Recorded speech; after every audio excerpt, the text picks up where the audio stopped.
Today's episode of The Walk Show is brought to you in part by Jam Spots. Established in 1989, that's over 30 years, Jam Spots has provided safe and accessible spaces for musicians to create and collaborate. They have hourly, weekly, and monthly rentals to suit your needs. And here's the thing, these rooms rent out at artist-friendly rates. Cause let's face it, we can't all be John Bon Jovi.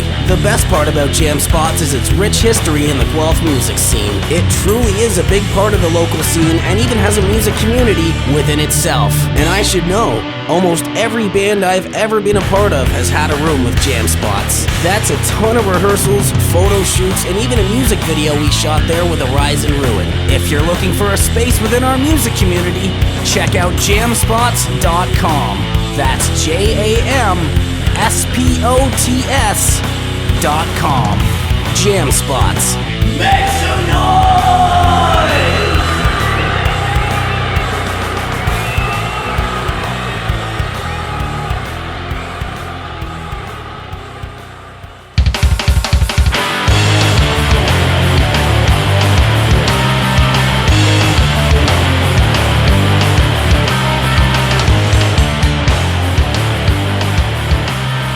Howdy, folks. Welcome to The Walk Show. Podcasting on all major platforms and broadcasting on Hypernova Radio. Thank you for listening. Be sure to follow the show on Facebook, Instagram, X, and Blue Sky. And if you want to support the show with your dollars, you can subscribe over on Patreon for $5 a month. I'm Derek Prince-Cox, and I hope you're all keeping well. Where the hell did May go? I gotta ask you. I'm not complaining. Being closer to the summer is a good thing, but it's just crazy how quickly this month seemed to go by. Maybe it's just me, I don't know. It's been really busy, though. Gigs are coming in fast and furious these days, and it's been great. Actually, once I'm done recording this and getting it sent off, I'm sound teching a gig in Cambridge. If you need a sound tech or a PA or lights, hit me up at thewalkshow@gmail.com. Those are just a few of the services I offer through my business, DMPC Entertainment. The schedule's starting to fill out, but I like to be busy, so it can always fill out more. I think once you embrace the perma burnout and the fact that you just don't have a social life, it's actually kind of liberating. In all seriousness, though, I eventually will need an incredibly peaceful vacation with my wife somewhere super secluded. But before that point and after it, let's get to work. This intro may be a bit long. My guest for today's episode was on a bit of a time crunch, so I'm going to try to go a bit extra in the intro and balance it out. Luckily for you guys, I can talk forever, and I almost always have something to talk about, so, you're welcome. If you're a regular listener on Hypernova Radio, you likely heard episode 6 of my monthly monologue show, Big Things Coming Soon. It went exclusively to Hypernova Radio and behind the paywall over on the Walk Show's Patreon as bonus content. If you want to get that show in podcast form, as well as early access to episodes of the Walk Show, you can subscribe over there. There are some links on my socials, as well as my link tree, which is linktr.ee/thewalkshow, and on my website, of course, which is derekprincecox.com.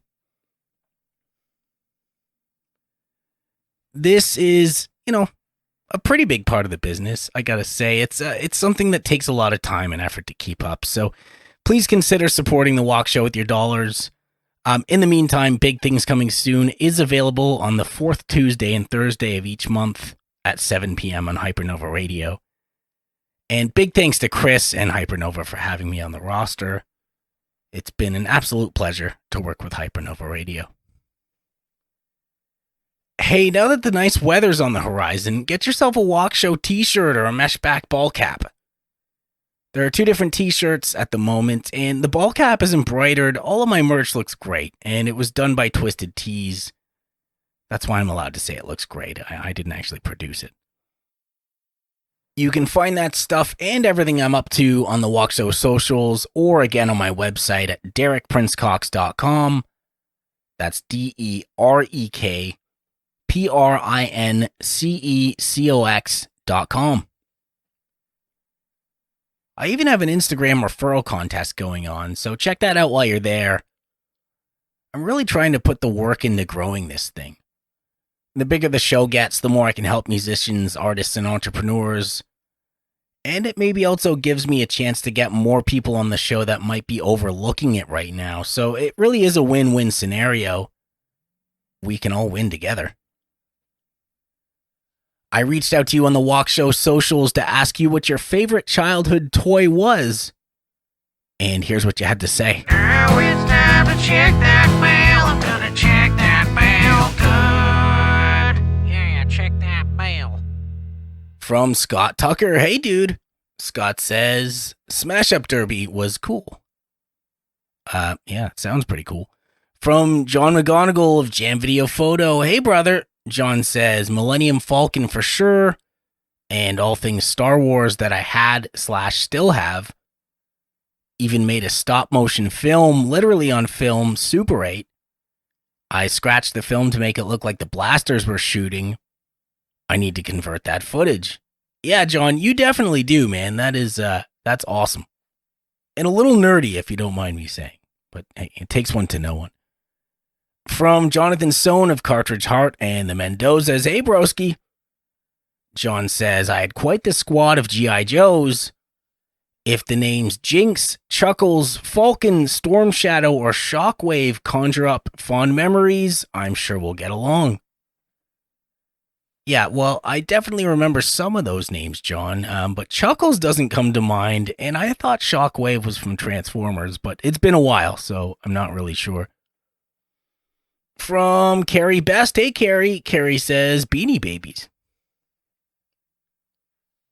As for me, I come up with these questions months in advance, and I never really give them any thought until they pop up for the episode, so I'm just going to go with Jonathan Sohn and say my G.I. Joe collection. Particularly the one you could custom make and get in the mail. I think I made them basically the same as Storm Shadow, because ninjas are the coolest, but I remember having a really hard time cutting myself off from G.I. Joes when it became time to, grow up and move on from toys. As always, thank you so much for your participation. If you aren't writing in and you want to get in on the action, when you see a listener question pop up on the Walk Show socials, leave your answer in the comments or email them to thewalkshow@gmail.com. On that note, let's do today's Double Feature Preacher. The Double Feature Preacher is brought to you by Planet Bean Coffee. Woo, that is a tasty f***ing brew. And by The Walk Show.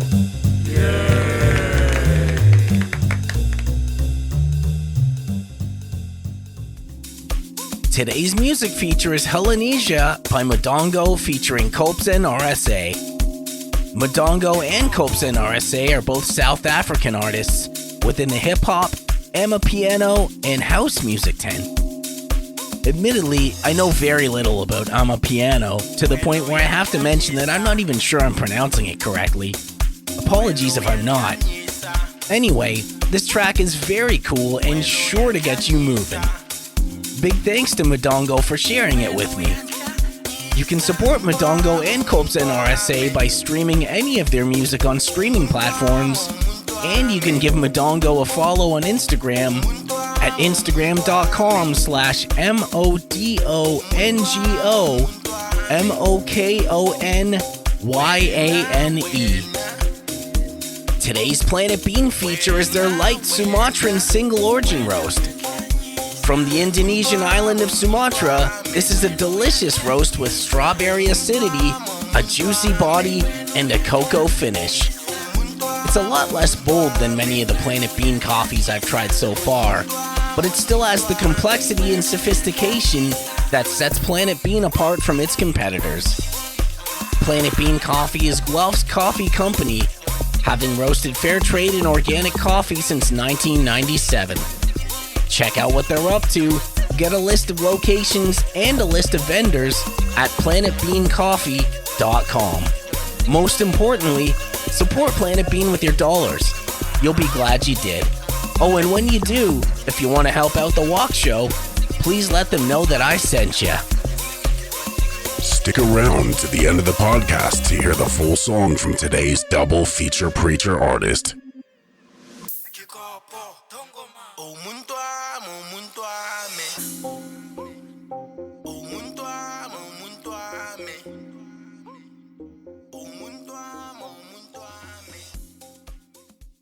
For this episode, I had a conversation with Ben Garbutt of Absolute Bedlam podcast.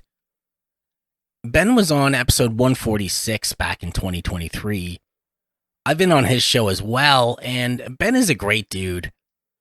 I think you'll all find out very quickly that he's from England because he has a fantastic British accent. Us podcasters need to stick together, so Ben and I have been friends for a couple of years now, and we really bounce things off each other. In good times and in bad.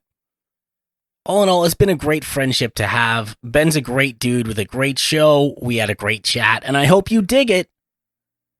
So let's get into it.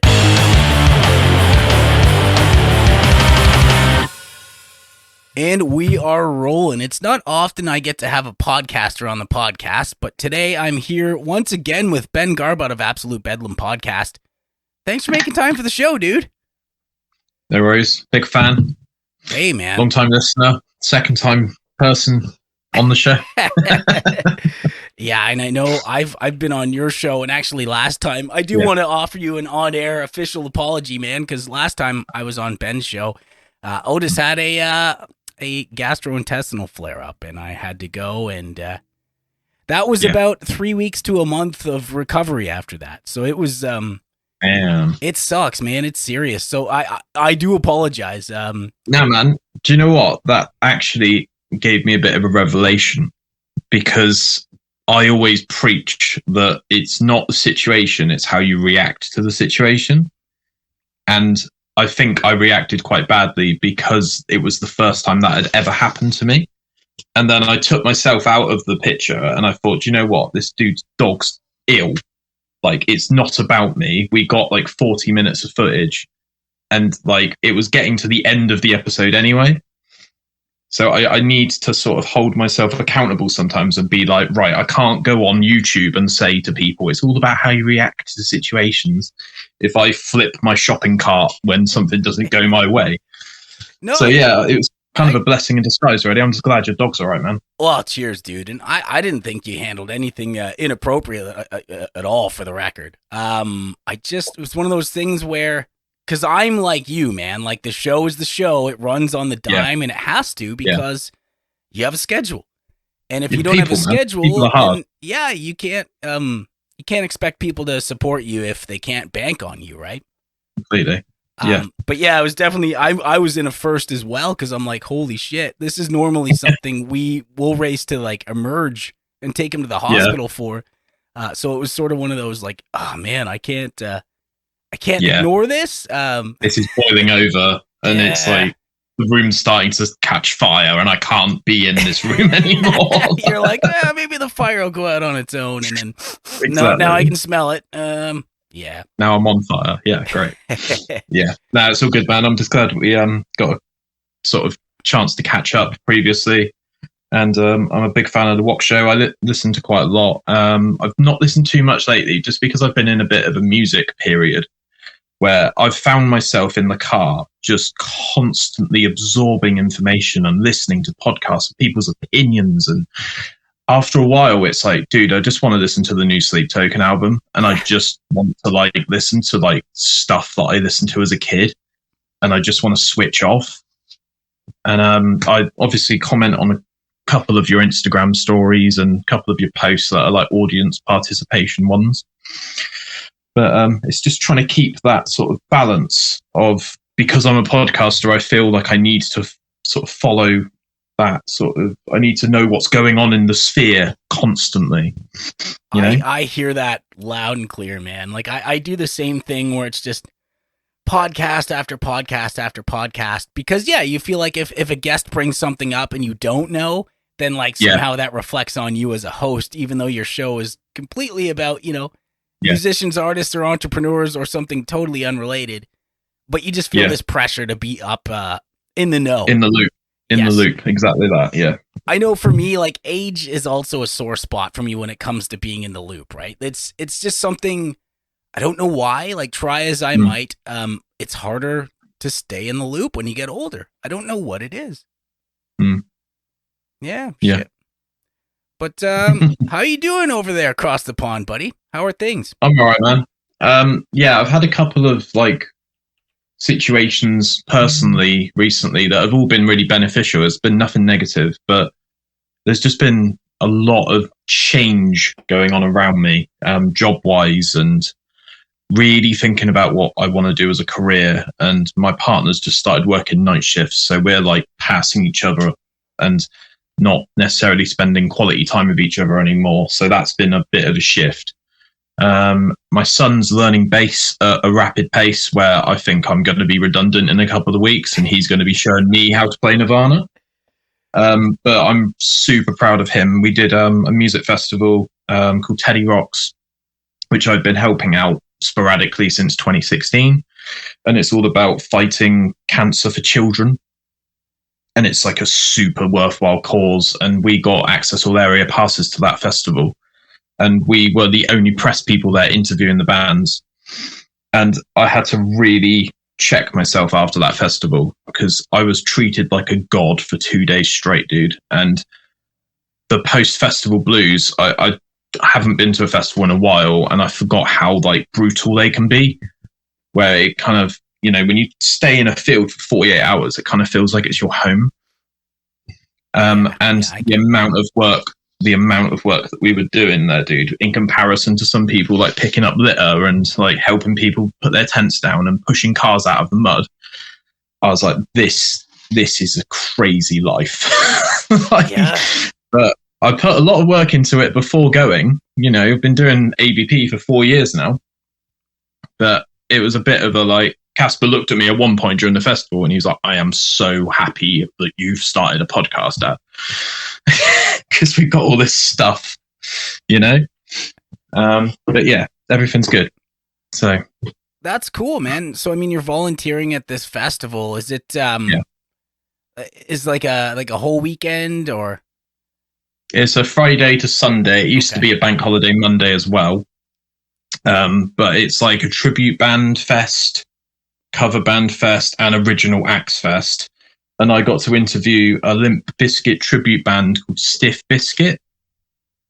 And that was one of those situations where I didn't really promote that YouTube video of us having a chat for 11 minutes, but that one completely blew up my YouTube. And sometimes I think to myself, like, what is the point in constantly promoting stuff all the time when you can just upload something randomly, it seems, and it does well without you pushing the cart? And it really messes my mind up. And this is something that a lot of YouTubers struggle with, even in like the millions. So yeah, it's just a weird paradox where numbers obviously go up, but you need to sort of just upload it and sort of let it do its thing, you know, and you're almost not in control of how it performs. But it was really cool to speak to Stiff Bizkit, they were called. That's awesome. And how far down the rabbit hole did they go? Was it like the whole get up and like did their West Borland wear the whole makeup and all that? Oh yeah. I'll send you a link to it because they went really hard on the costumes. They played Counterfeit. Nice. A lot of it was Chocolate Starfish, which is kind of to be expected. And there was a point where they played Dad Vibes, which is off their most recent album. And the singer had like this curly wig on. And then all of a sudden he went backstage and put his like usual get up on. And he put his red hat on and he's like, hey, everybody, I'm fucking Zeitgeist Fred Durst. Everyone in the crowd's like, fuck yeah, man. But yeah, it was a great experience. And it was cool as well. Like before interviewing them, I actually got to watch them. Because otherwise you're just flying blind, man. You don't really know what the set was like. You don't really know what the audience reaction was. So I prefer to speak to people after their set, but I'm also conscious that when I was in a band, that was the like worst time for people to come up to me post sweat. You know? Yeah. Although I guess it depends on the set too, right? If it's a really bad set, you're like, I don't want to talk about it.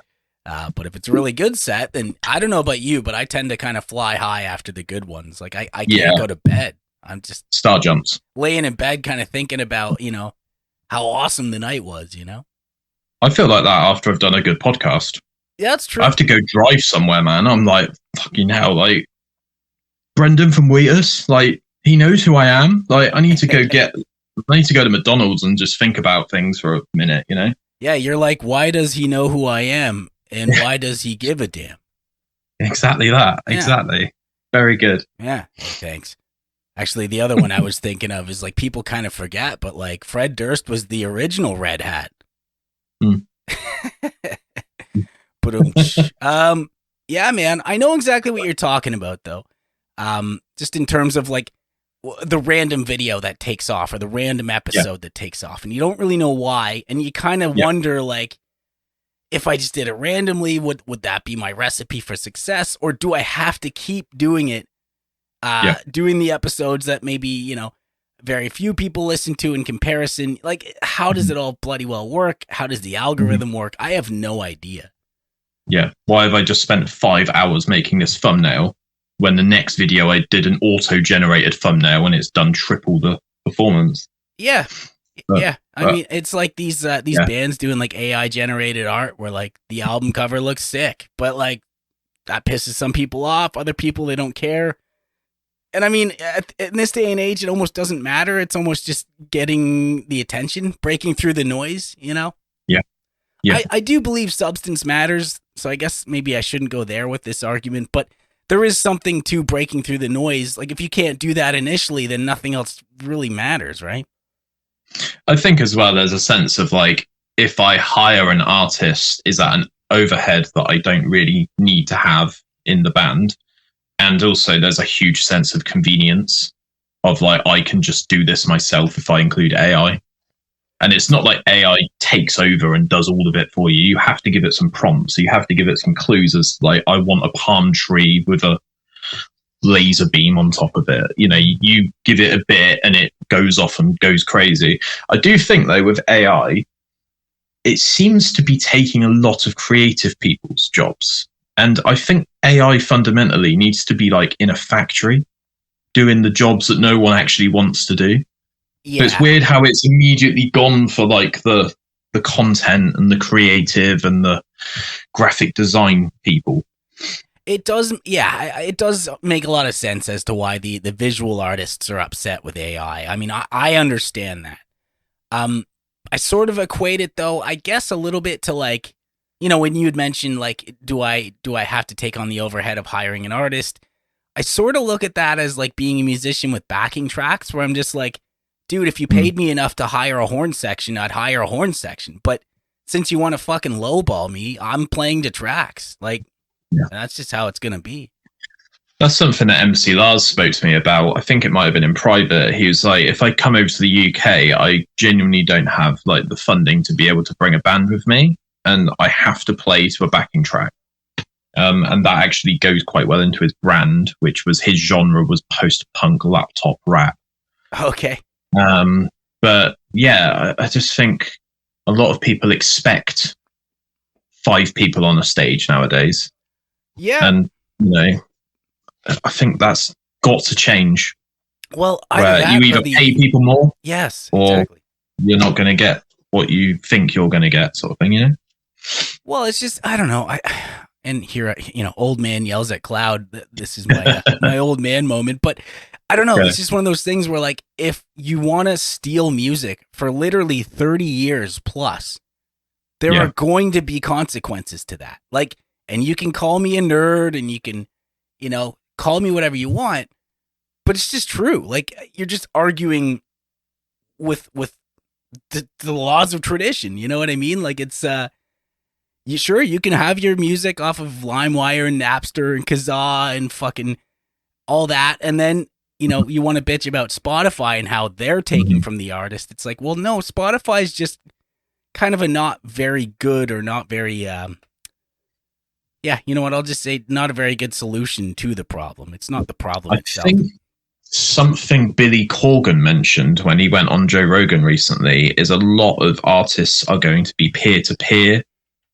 So that might destabilize Spotify, where bands are now helping each other out more. So it might be that the drummer of the band's also the producer of the album. Right. But I don't really know what that looks like as a scalable approach, because we all know Spotify rips people off, and they also seem to overpay for podcast exclusivity, which if Spotify are watching this, hit me up. But exactly. Yeah, it's just, I don't know. It feels like sometimes it's taking massively from one part, and it's also giving a lot to exclusive contracts with podcasters, like Joe Rogan and various other people. And there's lots and lots of comedians in the UK that are exclusive to Spotify, and they've been working on their video function. I think you're absolutely right there. In terms of underpaying musicians. Also, listeners, if you just heard that burp, I apologize. I did actually get a cough button, and I should have used it there, but anyway, that's neither here nor there. But, I do think Spotify definitely underpays bands. There's no question about that. However, underpaying bands is it seems like a lot of these people bitching about Spotify underpaying bands, and I'm not talking about you, were the same people that were pirating music for 30 fucking years. So it's like, you got to kind of pick a side, man. Anyway. I remember I downloaded a torrent which gave me every single Joe Satriani album completely for free, and I felt so bad. I felt dirty. And I was like, right, from this point forward, this is when CDs were about. I was like, right, I'm buying Is There Love in Space? I'm buying The Extremist. I'm buying Shockwave Supernova, because this guy fucking deserves it. And he's obviously rich. Obviously, when I think of instrumental guitar, I think of him, Steve Vai, and Paul Gilbert. Right. That's the sort of trinity of instrumental music for me. But it doesn't mean that he should not get paid anything. That's outrageous. Right. It's not, you should at least give him a donation. Bandcamp do that quite well, don't they? Where they set a pay what you want thing. Yeah, and they do Bandcamp Fridays where they don't take a cut. I think that's a fantastic website.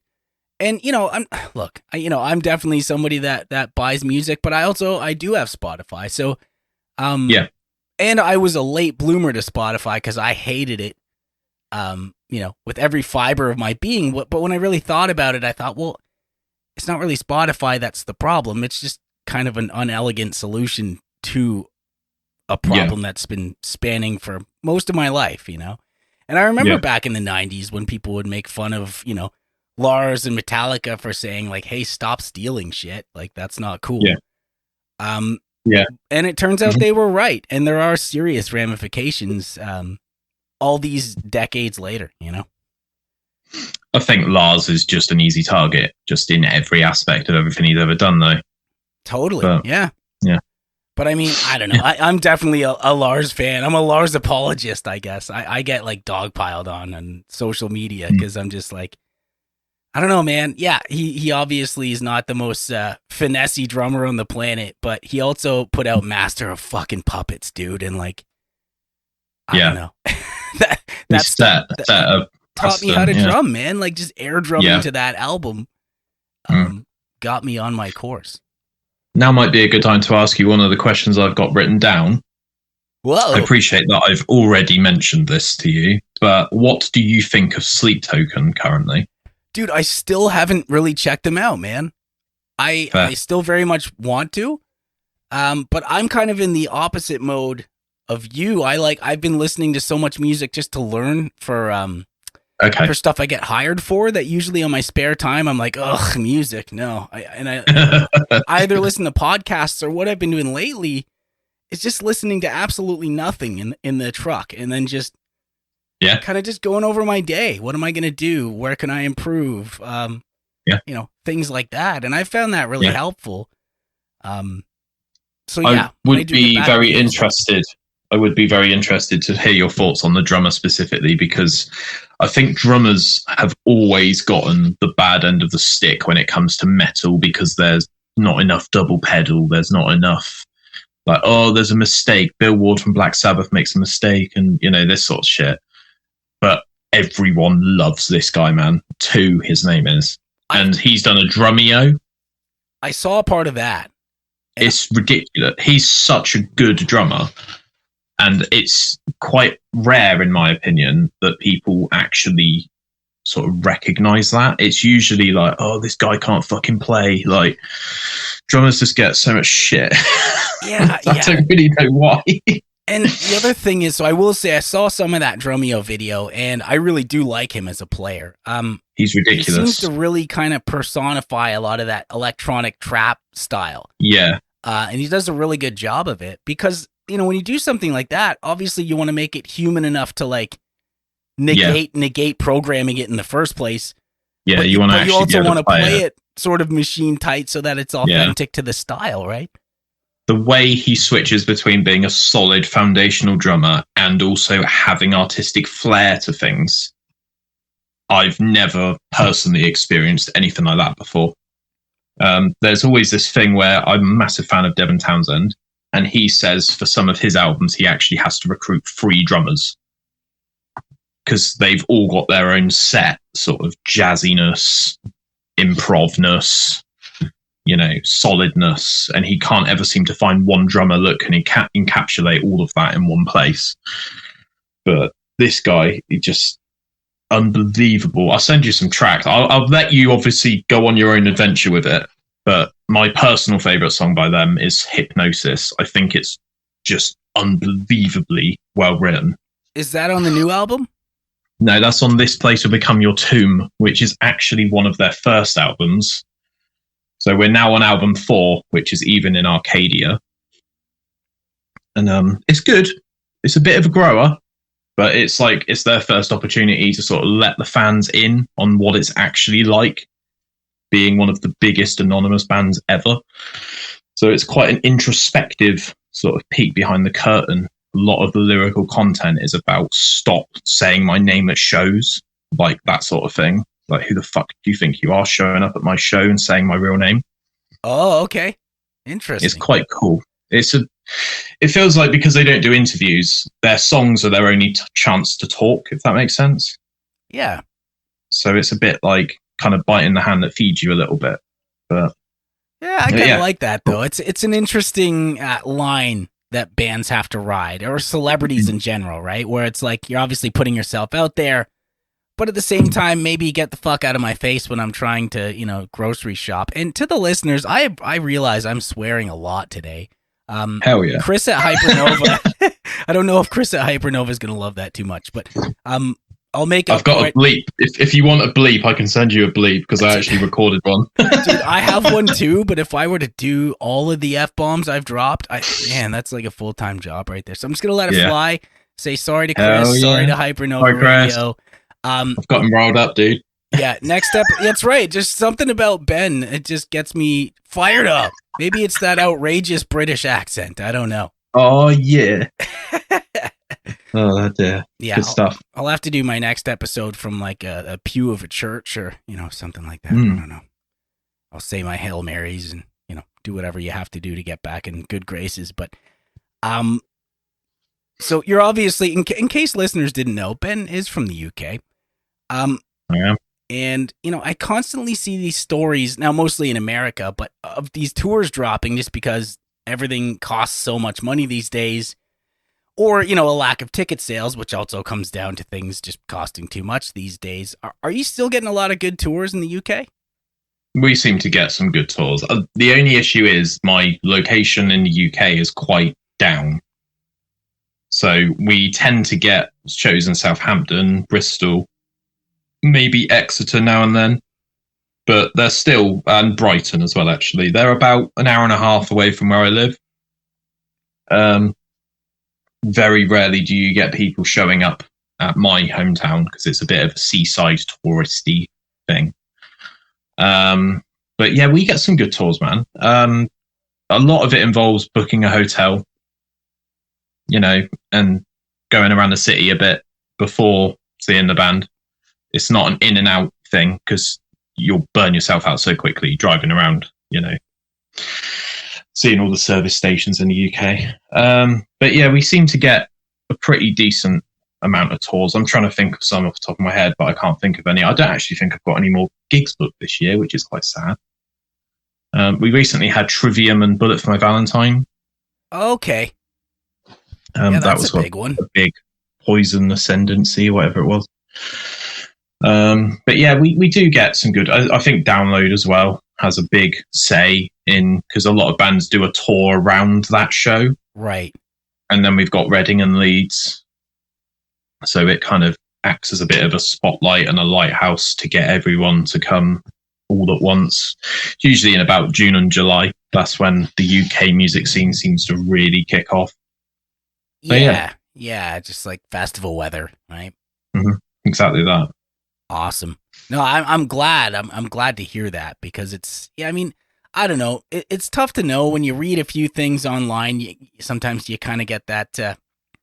I know there's a term for it, but you kind of feel like that's happening everywhere. But it's really just, the 4 stories you read in the span of 2 days on Facebook. Yeah. Yeah. So no, it's good to see there's still concerts are still alive and well in the UK. I mean, I figured as much, but I just wanted to go to the source while I had you. Absolutely. Yeah. So how is the podcast going? It's going really well. I've recently decided to take up video editing, and I've drastically aged since starting that, I feel, because I was just getting so sick of editors being unreliable, man. Yeah. I was starting to really crash out because I've just had to let go of one of them who lives in Nigeria. So he dropped me an email and he was like, "Oh, I really like your channel. Can I edit for you?" And I was like, "Absolutely. Hell yeah, dude." And I was conscious that this guy lives on another country, lives in another place in the world. So I'm never going to meet him. And all I've got is his promise and communication through WhatsApp that we're going to get something done together. And I was messaging him, and sometimes I'd have to message him 3 or 4 times. And he'd be like, "I'm really sorry. I've just been in a bike crash." And I'm like, "Okay, no problem. Just hit me up when you're back. I'm glad that you're not dead." Yeah. That's fine. And then a month later, nothing would happen. And I'd be like, "Dude, I need this episode up. What the fuck are you doing?" And he'd be like, "Oh, sorry, man. I've been really, really busy on other projects," because he had multiple clients. And if that's your job, dude, I get it. But just let me know what's going on, because you told me that this would be up at the beginning of May, and it's now the end of May. And it's communication is everything, isn't it? Yeah. So I've just had to let him go. So I'm right, I need to learn how to do this myself to make myself more self-sufficient, which I probably should have done at the start, to be honest. Yeah, but it's daunting, man. Yeah. That's a whole undertaking. Yeah. Yeah, you open up an editing software and you're like, Jesus Christ. Mm-hmm. But I've slowed down the actual production of the episodes. I've gone from 1 weekly to 2 weekly to monthly now. And everything seems to be flowing at a fairly good rate. Scheduling guests seems to be a bit easier now. A lot of guests actually come to me, which is quite nice. Excellent. But yeah, I feel like I've built a little bit of a tiny name for myself now, and I'm really happy with it. And as soon as I stop feeling happy about it, then I know that I either need to take a break or I need to just completely stop. Because once it starts becoming stressful, then you've really got to think, is this paying the bills, or is this just a little bit of fun that's gotten out of control? Yeah. That actually hits me right to my core, my friend, because I've hit so many ebbs and flows over the 7+ years I've been doing this show, where, there are sometimes months, multiple, where you're just I'm not really feeling this, Yeah. But you do it because you have the schedule, and, hopefully by that point, it's not really for you anymore. It's for your listeners and your supporters. And thankfully I'm at that point, but, leading up to that point, it was kind of well, what's the point? I mean, people are listening, but not a ton, So I don't know. Yeah, I know for me, it's been sort of that upward trajectory that's kept me going. Even when you really don't want to, but there are definitely those times. Like, do you have, points that are maybe longer than a week where you're just like, this is not vibing? It's usually like 2 or 3 days, and I'll like message someone like you or another person on YouTube and be like, what the fuck is going on? Like, why am I feeling like this? And they're like, it's because your last video banged and you're now chasing this dragon. Yeah. And unfortunately, YouTube is very volatile. And if you're not painting yourself a certain color and eating a certain color of food for 24 hours, or you're not doing $1 hotel versus $1 million hotel, then you're not in people's algorithms. So people have to consciously search absolute bedlam, which blows my mind. If I type in ABS on my YouTube in an incognito browser, it comes up, and I'm just like, that's something that I made. And it's like, you type in the letter P on YouTube and it comes up PewDiePie. Right. So I'm like, what? That's mad. Like, people are consciously seeking it out. But yeah, it's a weird one. It is a weird one. I don't know what the viral formula is. But if someone knew it, then they would always be using it because, cash. Yeah. And I noticed these, there are some viral campaigns going on for companies that apparently teach you how to figure out the algorithm, but I don't know, man. It seems a little too good to be true. I don't know. Color me skeptical, but They probably want to pay. They will probably want you to subscribe to their monthly sort of mentorship 100%. program. Yeah, either subscription or it's like a one-time fee, but I think it's quite expensive. And I don't know. Again, if it was something that worked every time, surely somebody would have kind of leaked it to the masses. You know what I mean? Like, it's completely. And again, I don't want to contradict myself. I'm happy to pay for knowledge or content or whatever it is that I'm consuming. But I'm just saying, like, if it were that much of a formula, somebody in the world would have gone, okay, here's what it is, on a Reddit thread or something, Yeah. And I just haven't. Yeah, people love figuring stuff like that out, so they would 100% post it on the internet. Yeah, totally. What I should do at this point is take the quick commercial break, show some love to the sponsors. Pardon me, that I'll figure out how to speak fluent English on the break, and we'll be right back.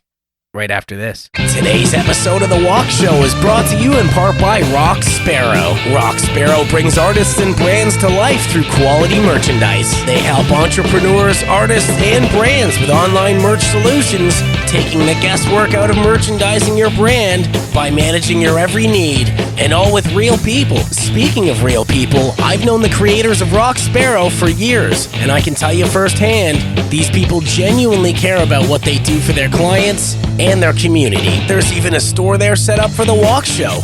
Check out what they're up to at rocksparrow.ca. If you want to join up like I did, send them an email at info@rocksparrow.ca. And if you want to check out my Rock Sparrow merch, it's at The Walk Show. That's WOK.rocksparrow.ca. Again, that's thewalkshow.rocksparrow.ca. In any case, if you want to help out The Walk Show, please let them know that I sent you.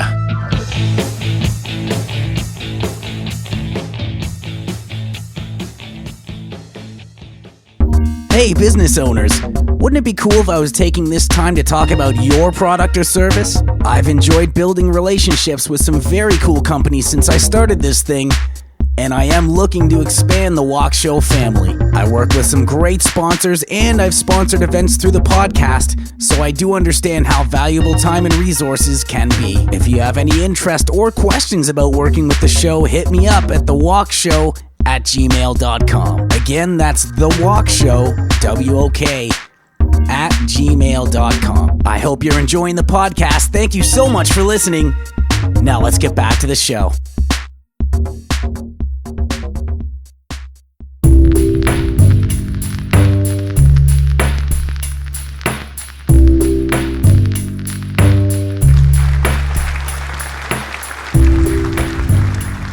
And we are back. and I just want to give you an opportunity to, plug. Well, I mean, we'll plug the socials and everything later, but like, let's just say if somebody wants to get in touch with you, who wants to teach you how to do editing, or, somebody more reliable wants to do the work for you, anything like that, how can people get in touch with you online?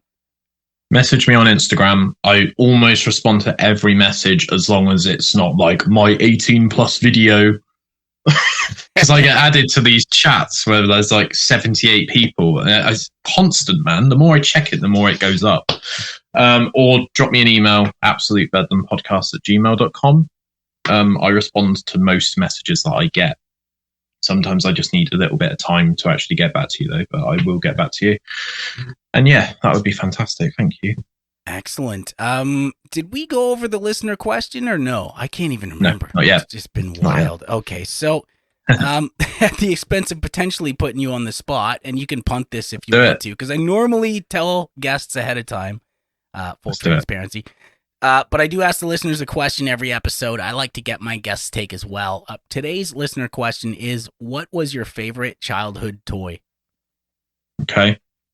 So, being the cynical UK person that I am, I've got two. Okay. And they both broke my heart, dude. Like, they both absolutely destroyed me. One was something called Mr. Frosty, where I was under the impression that it would create like a drink for me that was like a slushie, and it was just dog shit. It was just awful, bro. Like, it was like 80% ice, and I was so gutted because it was like, it kind of looked a bit like a snowman kangaroo, where it had like this pouch, and you'd pull the pouch out and put like the food flavoring in, like the syrup. And then I got a Micro Machine car crusher. And I was like, this is amazing. Like, I can crush all the cars that I don't like. Because I had hundreds of cars as a kid, like little Micro Machines. And they didn't actually crush, but you got 5 like cubes. So it gave you the illusion that the cars were being crushed. Ah, okay. And I was like, no, I want these cars to burn. Yeah. Like, what the hell? I also had quite a lot of plushies as a kid, lots of like teddies and TYs, if you remember them. I do. I don't remember why I remember them.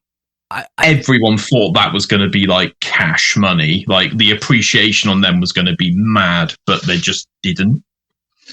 So I think people were collecting them for payday, and the payday never came. Just like hockey cards in our generation, eh? Just yeah. Everyone thought they were going to be worth a ton because our parents were, and they were mass produced, so they weren't. Yeah, cool. It's a couple of solid answers. So you chose to spin the track "Human Disease" by, is it Kinasis? Kinasis? There's like 3 ways of saying it, but I say Kinasis. Okay. So are they friends of yours? Like, how did you decide you wanted to spin this track in particular? So they live about an hour away from me. And you said try and keep it local, make sure that you've got, the rights and the permission to do it. Yes. But they're about to release an album called Mendacity. And I've recently had them on the podcast, and I genuinely really get on with them. They've got some good vibes, and they seem super grateful for everything that's ever happened to them. And I just think it's very heavy, a bit bleak, a bit self-aware, but, I wouldn't recommend driving to it because you will get pulled over. It's kind of like Meshuggah meets sort of All That Remains meets insert heavy band here, sort of Sepultura-ish. And it's just a good time, man. Yeah, it's very cool. You know who it kind of reminded me of? A Canadian band called Threat Signal. Okay. Who, their singer, John, plays in a band with Ryan, who you interviewed from Devin Townsend Project. Oh, right. RVP. Yeah. Huh. I need to get him back on. Yeah. Cheers. Yeah, man. Small world.